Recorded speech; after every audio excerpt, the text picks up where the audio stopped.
And welcome in. Late Kick is live. It is Sunday night, January 30th, the year of our Lord 2022, working side by side with the NFL again, as we are all too happy to do as long as they cooperate.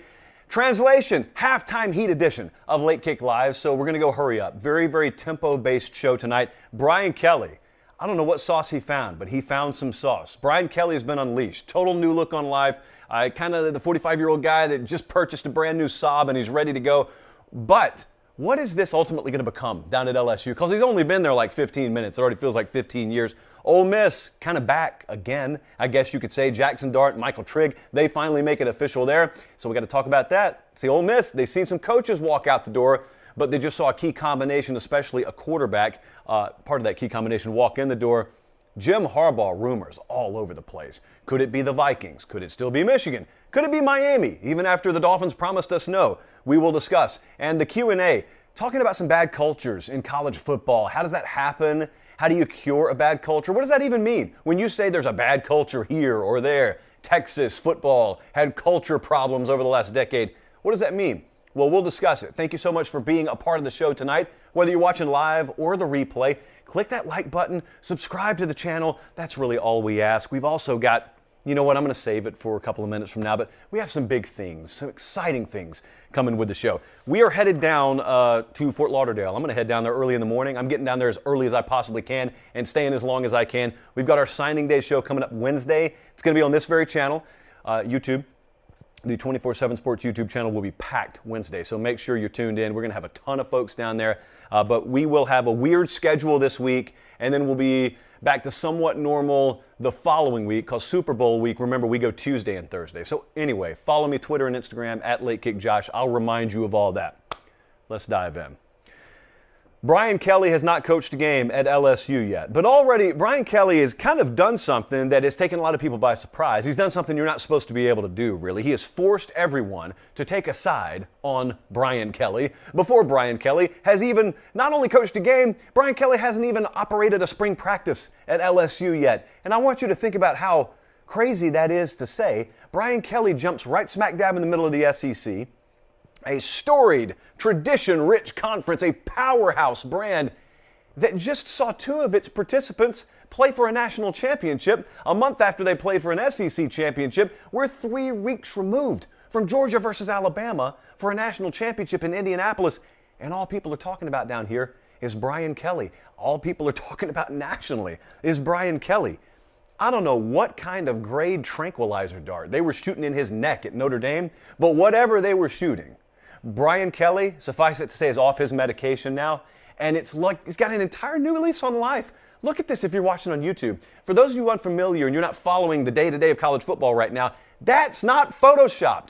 This is not green screen. There's nothing that Director Colin or producer Jesse have done to manufacture this footage. That is actually Brian Kelly. Yeah, the same rigid, stuffy Brian Kelly you got used to watching up in South Bend. Nah. That's not the same Brian Kelly. You know, I know. That's a different Brian Kelly. He may be the same on the outside, but someone opened the control panel on his back and they had to rewire something. So they've had a lot of visitors coming in there on the recruiting trail.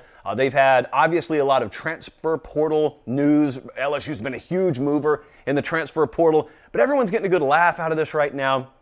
I'll tell you, on our end, I'm really excited because, as you know, eventually that guy's going to coach football games at LSU. And see, since we work at CBS, I was able to press some buttons and pull some strings. And some of you saw it on Twitter earlier this morning. For those of you who didn't, we got our hands exclusively on the early Alabama versus LSU promo for this fall. It's going to be the first week of November, but right here in the last week in January, we've got it to show to you. Roll it, Colin.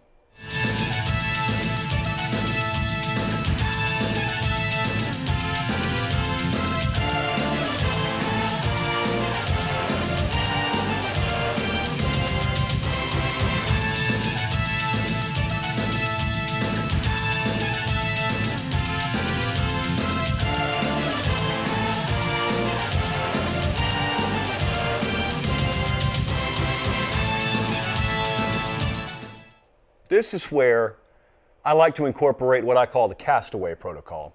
And the castaway protocol is this. Can you imagine if, like Chuck Nolan / Tom Hanks in the movie Castaway, you just got marooned on a desert island for a few years. And so let's say 2016, you just go missing. And the last memory you have of college football is, yeah, Nick Saban's running things at Alabama, but you've got Les Miles at LSU. And then imagine coming back. And so they bring you from, out in the middle of the Pacific Ocean. You lost Wilson, but you gained your freedom back.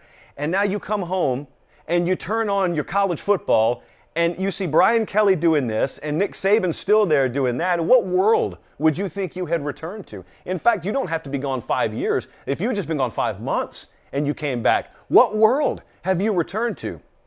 Look, Brian Kelly was sharp enough to know one thing. Brian Kelly was sharp enough to know the playbook that worked for him at Notre Dame was not the same playbook that he was going to take down south. He was sharp enough to know that. Now, he is still feeling his way, and he's still feeling that accent out, and he's still feeling those dance moves out, but a lot of these are just ornaments on the tree. The tree stays the same. There's a lot about Brian Kelly that's going to stay the same. This is not a rookie head coach. This is not a hotshot coordinator who has to invent everything about himself. Brian Kelly's not reinventing the core philosophies of his approach to the game of football, and Brian Kelly is a proven winner. But what he hasn't done is he has not recruited in the kind of waters that you recruit in if you're at LSU. But see, he was sharp enough to know that. So he knew, I may do a bunch of different things, but what I can't do is the exact same thing. Remember, we had him on the show a couple of years ago, or last year I guess it was, and I was talking to him on Late Kick about how different it is to recruit at Notre Dame. He was very brutally honest about it. He just flat out said, there's a lot of kids that, you guys down south, since you're in Nashville, in the SEC, they can go after kids we can't even waste our time going after. Well, now he can. And he knows that it takes a different approach. So he's feeling his way out, but what this has drawn is it has drawn out a lot of haters. But there's a difference in the garden variety hater versus the nervous hater. And I've sensed a little nervous hating on Brian Kelly. What people wanted, especially rivals of LSU, what they really wanted at Auburn or A&M or Alabama or anywhere else around here, Florida, what they really wanted was they wanted Notre Dame Brian Kelly to come in. Because right or wrong, most people down in the South were confident they could handle Notre Dame Brian Kelly. Notre Dame Brian Kelly was going to have a good, solid program. They were going to have good, solid recruiting classes. They'd have a good, solid effort. But they were never going to get over any hump, and they were going to be a good, solid 8 or 9 win team that you could get a dub against when you needed it en route to your own path to Atlanta or your own path to the college football playoff. And now there's a little nervous energy around here that is being masked as haterade because a lot of folks have always known the only thing that separated Brian Kelly from making serious noise in the college football playoff, even up north, was a different caliber of athlete.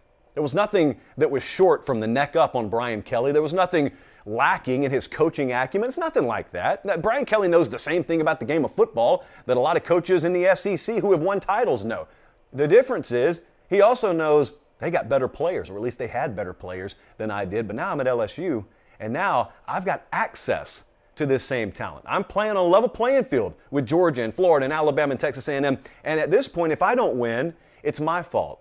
I don't look in the mirror and say, Brian, you're a good coach, but boy, these academic requirements, boy, they're just restraining you. That's not the case anymore. And what you're seeing right now is a kind of excited energy. Yeah, he's still feeling his way out, but it's an excited energy. And see, the nervousness from some of the other rival programs around the SEC is not intimidation. It's just, man, Brian Kelly, you were supposed to come in here and know your role. You were supposed to come in here and be stuffy. You were supposed to come in here and take a secondary position to the likes of Texas A&M or the likes of Florida and Alabama. And look, it's not that he's passed any of those programs. Far be it for me to say that. But if you have a Brian Kelly that still carries the football weight that he did at Notre Dame, widely respected as a football mind, if he comes in here and brings that and packages it with an elite roster instead of just a really good roster, if Brian Kelly packages football acumen with a top-notch recruiting apparatus, and if they're really handling the portal the way they should, and if they become a destination and they don't take a back seat the way that some people initially thought they would when he comes in, well, that's a problem for a lot of people. Now, this is very, very early, okay? One way or the other, you'll forget about all this stuff. Like one way or the other, they'll either win in the fall, and in subsequent years they'll win, and no one will talk about this period, or they will lose. And then a lot of people may bring this foolishness up, and then people like me will say that's not the reason they're losing football games. I mean, they're losing football games because of A, B, C, D, E. So this is fodder right now. Remember when he bastardized the old Southern accent? Seems like it was an eternity ago, and that was really only about a month or so ago. Time moves really slow in the irregular season, or as the casuals would call it, the off season. That's where we are right now. But we will get to spring, and then we will get to SEC Media Days, which will be a circus, by the way. I just realized that. And then we'll eventually open the season, and then we'll get to see LSU football under Brian Kelly. But right now, some things it's important to note will not change. Don't fool yourself. This isn't a new Brian Kelly. This is a new veneer on the same Brian Kelly. When it comes time to play football, you'll see the same principles in play that you've seen for a long time at Notre Dame. By the way, those were good enough to win at a fairly high level. The only thing they weren't good enough to do is they weren't good enough to go up against teams with a 30% more powerful roster. Well, if he can keep that and then he can add 30% on the roster talent level, then you got a player at LSU. So I'm sitting in the production suite / room. Is it a suite? I don't know. We just got electricity back today. I wouldn't quite call it a suite yet. But I was sitting in one of the rooms here, which is now lit and air conditioned, with producer Jesse a little while ago. And Zach, one of our production executives, walks in. Not a production assistant. We call them production executives here. And he says, I got a story for you. And I say, lay it on me. He says, you know, we have severe weather from time to time in Nashville. Could have some flooding this week, for that matter. He said, I was at Academy Sports and Outdoors, and it dawned on me, we got to buy helmets. Because one of the most overlooked bits of protocol in severe weather safety, which producer Jesse has shirked, but Zach did not, is you need to protect your head. And, unlike producer Jesse, you need to have head protection for everybody who's going to be in your domicile, not just one person, not just me, not just the man in the mirror. And so Zach said, you know who had it? Academy Sports and Outdoors had it. Seamless right there. Seamless segue. Academy Sports and Outdoors, the only partner on this program. And Academy Sports and Outdoors, with very few exceptions, has everything that you could possibly need in your life. Not just Timmy's baseball practice, but in life. Because see, I haven't really gone this deep with you, but let's be real. Now that we've been given that piece of information, is Academy Sports and Outdoors playing an integral role in saving lives in this country? I don't think the answer is no. I think the answer is yes. And you can also, it stands to reason, use that helmet to go bicycling, to go, I don't care, go fishing with it. It's your helmet. It's your helmet. You do what you want to with it. But Academy Sports and Outdoors is a relationship that we've had for the, I guess, better part of a year now. We're going to have an announcement coming up with them. But as for now, what you need to know is as we head into spring, and believe it or not, for our friends up in the Northeast, once you dig out, there is light around the corner, and we do call that spring with a capital S. Academy Sports and Outdoors will have all that gear you need. When you eventually get back outside, and you get to put that cold weather gear away, and you get to get the biking equipment, and you get to get the baseball equipment, the new running shorts, it doesn't matter. Check, check, check. They got it all. Academy Sports and Outdoors. And if you don't, and this is imperative, if you don't have an Academy Sports and Outdoors in your backyard, just go to academy.com. You guys continue to light up the inbox with all means of different pictures of receipts for all sorts of different things. And you know, Zach's story was featured in the ad read tonight. But I think you guys do a better job of this than me. So you know what I'll probably do? I'll probably just start perusing for some of the better Academy stories, and I'll just use those for the ad reads. Because again, like I said, it beats just reading copy off a piece of paper. And look, the folks at Academy like it too. They said, forget what we sent you. Just keep doing that. So we're going to keep doing that as long as you guys keep shopping at Academy Sports and Outdoors. I appreciate you guys being tuned in. A lot of you are asking for different mood trackers. Yes, the mood trackers are all coming. We are going to knock dozens of mood trackers off the board, so just hang tight on that. But right now, we got to talk about Ole Miss. So we had a question earlier today. I put out the call, you guys responded, and there was a question about Ole Miss, which is echoing thousands of questions that we've had about Ole Miss. So we're showing you on the monitor right now. Question came from Marissa, longtime friend of the program. We love Marissa. She said, with Jackson Dart now officially with Ole Miss, which is true, we're going to talk about it in a second, what are your thoughts on what the offense will look like in 2022? Can't overstate how huge this is. You can't overstate how all in, over the cliff, if you will, Lane Kiffin and that coaching staff became on landing Jackson Dart. And to their credit, they got it done. As you heard us talk about for the majority of last week, Chris Hummer at 24/7 Sports, our Chris Hummer, was reporting that that was getting closer and closer and closer. And it really felt like that was where the smart money was for about the last 2 weeks. So now that we have it official, and it is official, Jackson Dart is an Ole Miss Rebel. Michael Trigg, the tight end, also, as expected, follows him to Ole Miss. Now we can talk about what kind of impact it has on Ole Miss and what kind of impact it has overall in the SEC West, because keep in mind what we have in the SEC West.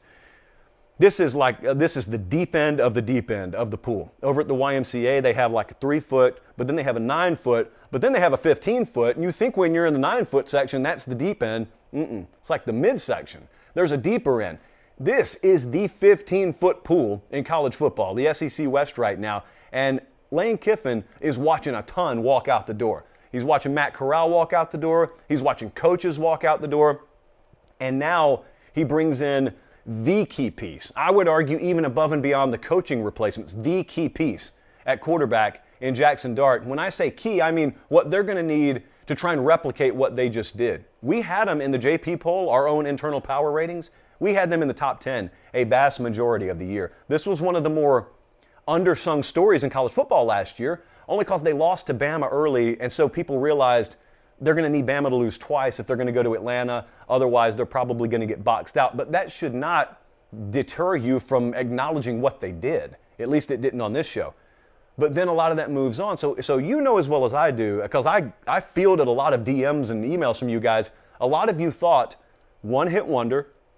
Let's see what Kiffin does without fill in the blank, Matt Corral. Let's see what he does without those coordinators. Let's see what he does without this and without that. That's what they're going to play the games for this fall. But Marissa just asked, what will the offense look like? I have a lot less doubt, a lot less trepidation about what that offense is going to look like now that they've got those key pieces in there. Because keep in mind, guys, this is no promise, but keep in mind the transfer portal is not closed. It's not over. You're going to have a little moratorium, which is starting about right now. And then we'll have spring practice. But then that thing's going to open back up. And now, unlike this previous window, if you will, when the transfer portal opens back up and you see a lot more movement, those wide receivers or running backs or offensive linemen, whatever the case may be, that go into the portal after spring, they're going to go in there knowing that Lane Kiffin has a quarterback that he can win with again at Ole Miss, which makes that an infinitely more attractive destination. So you never know. The roster situations are always fluid. You never know how many more they can take or they want to take or they're looking to take. But, Marissa, to answer your question, it's nothing but good news for Ole Miss. And then as it relates to the SEC West picture, it just reinforces the point that we've made so many times here. There are not enough wins to go around. Simple mathematics. I don't care if every one of these programs are operating at as high a level as you expect them to. Someone is going to be a 4-loss team that's really good. Arkansas this past year is a perfect example of what can happen in the SEC. Arkansas finished 9-4. Arkansas was one of the better teams in the country, just wire to wire. If I were to take Arkansas and give them Boston College's schedule or Cincinnati's schedule, they would have been a player really, really late in the year. They would have been in the playoff conversation really late in the year.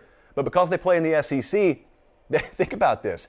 They won 9 games, and they played both participants in the national championship game in Georgia and Alabama. Every year you got to play A&M. Now, they beat them, hats off, but you got to do it every year. You got to play LSU and Auburn every year. It's tough. It's a meat grinder. And if you don't have it at quarterback, you do not upset your way to the SEC championship game. You do not do it, on the back of high turnover margin, like Iowa was trying to do in the Big Ten this past year. You may do it for a month. You may do it for 3 weeks. You're not going to do that for 7 or 8 games. You're just not. And so you've got to have it at quarterback. That's what you have to have a fighting chance. And so Ole Miss, at the very least, they give themselves a fighting chance. That's exciting to watch, though. Now let's see what the ripple effect is. All right, there's some other things going on. I'm trying to hit everything tonight and trying to do it in an expeditious manner. What about this whole deal at Michigan? What about this whole deal with Jim Harbaugh? So at Michigan right now, let's look at the question from Chris here. He said, what are your thoughts on the latest Harbaugh to the NFL rumors? I think it's going to happen. That's what I think. Now, I don't know which place is going to be the landing spot, but I think it's pretty obvious at this point. I saw Dave Biddle the other day from Bucknuts put out something that I think I concur with. He said, it's not a question of whether Jim Harbaugh wants to go to the NFL. Feels like it's more of a question of whether an NFL franchise will have Jim Harbaugh. I think this will be made a lot clearer down the road. But if you put a pin on this date, January 30th and 29th and 28th, last week or so, I think that's where it's going to turn out we've ended up being. And that's where it's going to turn out Michigan has ended up being. They're in a position, Ward Manuel, the AD up there, and the entire administration. You never know what's going on behind the scenes. You never know how much communication there is behind the scenes. But I guarantee you that's going to end up being reality. And so there are reports out, and there have been reports out the last couple of days. Sam Webb on the Michigan Insider, which is our 24/7 Michigan site, has confirmed that, of course, there's mutual interest, confirmed by multiple outlets now between the Vikings and Jim Harbaugh. They've had reportedly exploratory talks. It seems like they're probably going to meet in person this week. So anyway, it's obvious there's mutual interest between Jim Harbaugh and the NFL. And then you got rumors today, all this is unconfirmed, but it's widely held speculation that there is mutual interest maybe between Miami and Jim Harbaugh. Funny, if you've been paying attention to what's been said out of Miami over the past month compared to what you're hearing out of Miami today. So what's happening here? Well, I'm going to be selfish for a second. We're a college football show. So if Jim Harbaugh leaves, once he hits the exit door, we on this show are pretty much done with Jim Harbaugh. That's no disrespect, but we are a college show. We don't delve into the pro game a whole lot. So our next question immediately becomes, who in the world is going to be the head coach at Michigan? And I was over on the board earlier on the Michigan Insider, and that's, of course, a very popular topic and has been since these rumors were first whispered. And I'm going to tell you, I'm going to reiterate what I think, and I don't know where they're going to go. Michigan oftentimes has their own operational way of doing things, but I would not go a first-time hire at Michigan because I don't believe I have to. I believe the stature of that job is such that I can have my pick from several qualified candidates with proven head coaching track records. And so you could think that that's Hafley, or you can think that's Matt Campbell, or you can fill in the blank there. But I know there's going to be some push internally maybe to keep an insider on board, like a Josh Gaddis on board, because then you have continuity with the staff. If you value that, it's your program to run. It's not my program to run. But I really just from a 30,000-foot standpoint, or it's probably more than 30,000 feet, to be honest with you, between Nashville and Ann Arbor. But from where I sit, that Block M there, the profile of that program over the last decade, when's it ever been higher? When's that ever been a more attractive job? I mean, credit Jim Harbaugh. If he leaves, he's riding out on the crest of a wave. This is not a trough. This is a crest of a wave. And that's an attractive program. You've broken that sort of invincible seeming veneer of the Ohio State curtain that had just engulfed you. You won the Big Ten championship. So a lot of things that people thought Michigan wasn't going to be able to do anymore, ignorantly, they just did a bunch of them. You can go find a proven head coach. And that's where the attention's going to be. And look, I know a lot of people probably watch this all play out and say, well, Michigan's got to wait to see what Jim Harbaugh is going to do. No, they don't. They'd be complete morons if they were waiting for Jim Harbaugh to see what he's going to do.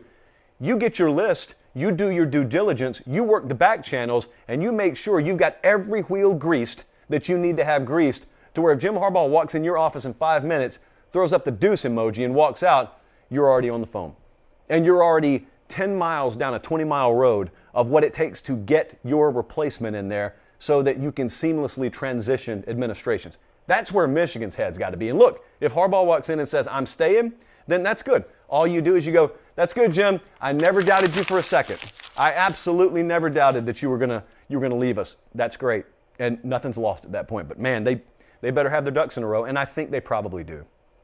Let's get one more question here. This is a really good one.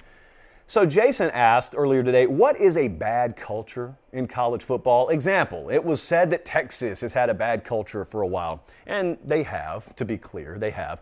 This is a good question, though, Jason, because a lot of people stop there. A lot of people stop and they say, they got culture problems. What do you mean? Well, it's just rotten there. What does that mean? Well, it's just not good vibes. Okay, are we just going to stay arbitrary? Or are we going to nail down some specific reasons? So here's what I mean. Anyone else can mean what they mean. When I tell you Texas, for example, when we say Texas has had culture issues, to me it's like this.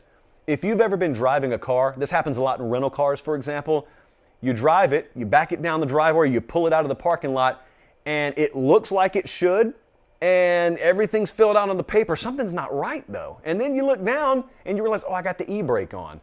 That has been Texas football. That's been any kind of program that's trying to operate with a bad culture around it. It looks like it should. That logo looks great, that stadium looks great, and everything looks immaculate, but there's just not something right on the inside. Now, when you're driving a car, it's as easy as releasing the e-brake. When you're running a football program, you don't get that way overnight, and you don't get yourself out of being that way overnight, but culture problems oftentimes pop up when you have the necessary evil of big money people being around your program, whose only merit to be around your program lies in their net worth. Steve Sarkisian's at Texas because he is a brilliant offensive mind. Harry Booster over here is around Texas because his uncle handed him an oil fortune, and he donates a disproportionate amount per year to the University of Texas, and he is asked in exchange to be given access to practice, and he wants to know what's happening at the quarterback position at least 24 hours before the Austin Statesman does. That's not a good thing. But here's the problem. It's tough to turn that kind of money down. You need it. When you're going to build like they build, when you're going to recruit like they recruit, when you're going to market like they market, that stuff's not done pro bono. You got to pay a lot of money to be able to sit on the kind of throne that Texas athletics sits on. It is such a balancing act. And the bigger the program, the harder the balancing act is. This is why the model that you want to try and follow is, of course, exhibited by Nick Saban at Alabama. Because Alabama was Texas football. Alabama had the exact same problems that Texas has had for a little while. You had people who had no business being within a 100-foot pole's reach of that football program with direct access to it because of either relationships they had or last names they had or paychecks that they were willing to write in exchange for access. And Alabama for a long time was mired in mediocrity because of that, just like Texas has been. Now, here is what Alabama did. Alabama went and hired Nick Saban. Here's what Nick Saban did. He walked in and understood, I've got maximum leverage because my name's Nick Saban. And so these people begged me to take this job, and I turned it down, and then they begged me again, and I took it. And I am, at this point, the highest paid coach in college football, but I'm going to run everything. And I have full autonomy, and I have full leverage to do so. So Saban walked in the door. There are famous stories at this point around Alabama about this. And Nick Saban did a healthy inventory of the program and then the sort of layers around the program, and he realized why Alabama had been what Alabama had been recently. And in no uncertain terms, once he got his lay of the land, Nick Saban let it be known. I don't care if he, her, and him, I don't care how much they're worth, it's going to be an either-or situation. You can either have them maintain their stature around here, or you can have me. But if you have me, they're gone. And guess what Alabama did? They said the net result of us giving this man what he wants will increase our financial windfall 10 times more than any check these folks can ever write. And so they read the riot act to a lot of influential boosters and big money people around the University of Alabama. You been to Tuscaloosa lately? Have you compared it? Do a side-by-side. Tuscaloosa, Alabama, 2006, 2022. Check it out and see what kind of impact that guy's had. Texas has got to do the same thing. Here's the difference. There are not many Nick Sabans out there. There are not many people who walk in and can swing their shoulders like that. And Charlie Strong wasn't that guy, unfortunately. Steve Sarkisian is probably not that guy. We can all hope that it's different. Obviously, Tom Herman was not that guy. And what the bad part is you got to hope that the people involved in the hiring process are looking for that guy. See, Alabama was looking for that. Mal Moore was actively looking for that. You can never know. Is Texas really looking for that? Or is there enough influence over on the other side of the table at Texas to where they're just looking for another guy that they can attach strings to the shoulders of and can control? I'm not making that accusation. I'm telling you, if you're a Texas fan, you got to be hoping against that. And so we're in that whole remains to be seen holding pattern with Steve Sarkisian. But that is really at the core what I mean when I say you got a culture problem. No problem this week, though, because we get to go to South Florida for the whole week. So we really appreciate you being tuned in. Make sure you're following on Twitter and Instagram at LateKickJosh, because I'll have a ton of updates this week. Our calendar through the Super Bowl is going to be weird. We've got some different things that we're trying. So this is the time of year where we experiment. It's all your idea anyway, because we're just following your advice. So thank you so much. Appreciate all the emails. I'm going to get into the habit of reading some of those on the air instead of just posting them, because I think a lot of you could use what others amongst you are saying to each other. So we'll probably start doing that more and more. But it's not lost on me. I read them all. I appreciate them. Until next time, for Director Colin, for Producer Jesse, for all of our PAs, and for myself, thank you so much for watching. Have yourselves a great rest of your evening, and God bless.